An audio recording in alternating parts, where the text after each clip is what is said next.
میں ایک دفعہ LOC کے قریب بیان کے لیے گیا، رش کافی تھا، تو ایک نوجوان جس کی آنکھوں میں سرخی تھی تو وہ لوگوں کو چیر کے آگے بڑھنے کی کوشش کر رہا تھا۔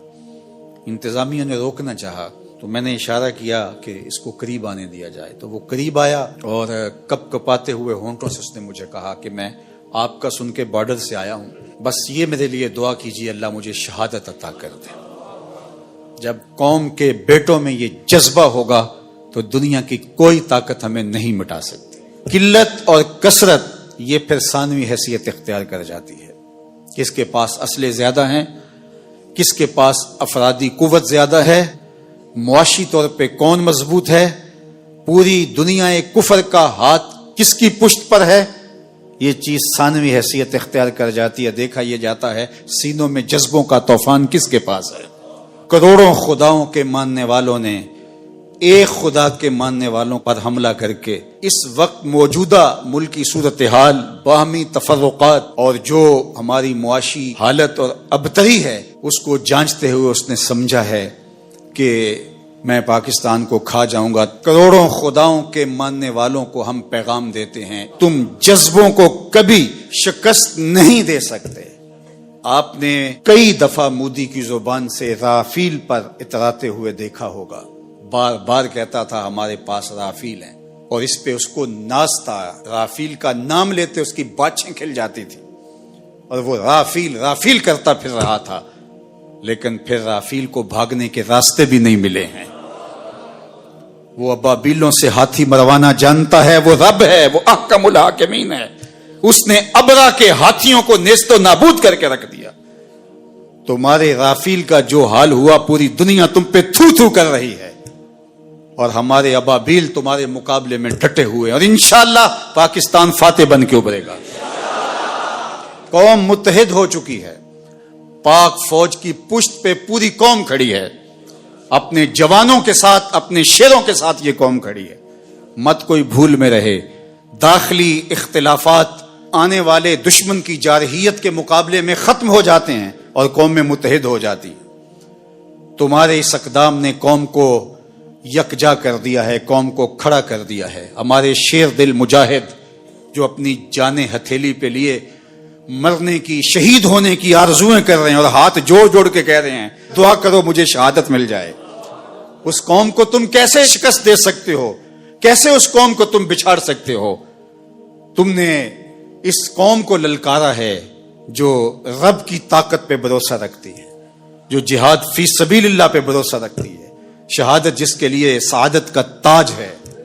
ہمارے پائلٹ دارو پی کے نہیں چڑھتے جہازوں کے اوپر، تم تو ان کو تحور دلاتے ہو اور وہ لرزتے ہوئے ان کے قدم لڑکھڑا رہے ہوتے ہیں، اور ہمارے تو شیر دل پائلٹ ایک دوسرے سے آگے بڑھ کے خود اپنے آپ کو پیش کر رہے ہوتے ہیں کہ یہ سعادت پہلے مجھے عطا کیجیے۔ تم ایم عالم کی داستانیں بھول چکے ہو، یہ انہی کے فرزند ہیں، یہ انہی کے بیٹے ہیں، اور یہ قوم انشاءاللہ سرخرو رہے گی، سر بلند رہے گی۔ تم بھول گئے، تم نے سمجھا کہ یہ باہمی افتراق میں مبتلا ہے، اور آج اسرائیل کے بل بوتے پہ پھدک رہے ہو۔ اس کے ڈرون تم ہماری فضاؤں میں چھوڑ کے سمجھتے ہو کہ ہم بڑے بہادر بن گئے ہیں۔ یہ تمہارے ڈرون اور تمہارے طیارے اور تمہاری توانائی اور تمہارے آلات حرب و ضرب یہ تمہارے لیے ہی جہنم بن جائیں گے، اور انشاءاللہ آج نہیں تو کل پاکستان کا جواب دیکھنے والا ہوگا، دنیا دیکھے گی انشاءاللہ۔ ہم سرخرو ہوں گے، سر بلند ہوں گے، اسلام کا جھنڈا پوری دنیا کے اوپر لہرایا جائے گا۔ اللہ اکبر! یہ کیا ہمارا مقابلہ کریں گے؟ یہ گائے کا پیشاب پینے والے آب زمزم پینے والوں کا مقابلہ کیسے کر سکتے؟ وہ گائے جس کا پیشاب اس کا اپنا بچہ نہیں پیتا، وہ دودھ پیتا ہے، پیشاب نہیں پیتا، تو یہ کیا ہمارا مقابلہ کر پائیں گے؟ ان کی پتلونیں ابھی سے گیلی ہونی شروع ہو گئی ہیں، ذرا ان کی چیخ و پکار دیکھو، ان کے میڈیا ہاؤسز کے اندر کس طرح چیخ اور چلا رہے ہیں، اور پیچھے ان کا خوف ملاحظہ کیجئے، اور اس قوم کا جذبہ بھی دیکھیے۔ ابھی ڈرون بعد میں گرتا ہے، یہ پہلے پہنچے ہوئے ہوتے ہیں اور وہاں جا کے تحور آمیز نعرے لگا رہے ہوتے ہیں۔ اس قوم کے جذبوں کو کیسے تم مات دے سکتے ہو؟ کوئی سراسیمگی، کوئی خوف اور کوئی ڈر اس قوم کی کھلڑی میں پیدا نہیں ہوا۔ یہ قوم جو کہہ رہی ہے کہ فوری جواب دیا جائے، انہیں اپنی جانوں کا ڈر نہیں، یہ پاکستان کی آبرو کے لیے بات کر رہی ہے، کہ ہماری سرزمین پر انہوں نے یہ جرت کیوں، اس بزدل دشمنوں نے مسجدوں کے اوپر میزائل مارے. ہم ایسا نہیں کریں گے انشاءاللہ. ہم وہاں ماریں گے، تمہاری چیخیں دنیا سنے گی انشاءاللہ. اور سر خرو اور سر بلند رہے گا یہ وطن انشاءاللہ. اس کا جھنڈا سبز ہلالی پرچم جس کا رنگ گنبد خضرا کے رنگ والا ہے، یہ جھنڈا قیامت تک یوں ہی لہراتا رہے گا. گنبد خضرا کا فیضان ہے یہ وطن، رسول اللہ کی نگاہ کا فیضان ہے یہ وطن، اولیاء کی نظروں کا فیضان ہے یہ وطن.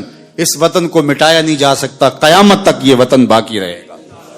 قوم یکجا رہے، اپنی پاک بہادر اور مسلح افواج کے پیچھے پوری قوت کے ساتھ کھڑی رہے، انشاءاللہ پاک فوج آپ کو مایوس نہیں ہونے دے گی. ہمارے مجاہد، ہمارے سپاہی، ہمارے سپہ سالار، ہماری فوج کا ایک ایک فرد سینہ سپر ہے دشمن کے مقابلے میں. اور انشاءاللہ آپ آج نہیں تو کل دیکھیں گے کہ دشمن کو بھاگتے ہوئے راستہ نہیں ملے گا اور اسلام کا پرچم سر بلند ہو رہا ہوگا اور پاکستان زندہ باد کے نعرے لگائے جا رہے ہوں گے. آئیے میرے ساتھ نعرہ بلند کریں، نعرہ تکبیر، نعرہ رسالت، اسلام، پاکستان، پاک فوج، نعرہ تکبیر، نعرہ تکبیر. کی محمد سے وفا تو نے تو ہم تیرے ہیں، یہ جہاں چیز ہے کیا لوح و قلم تیرے.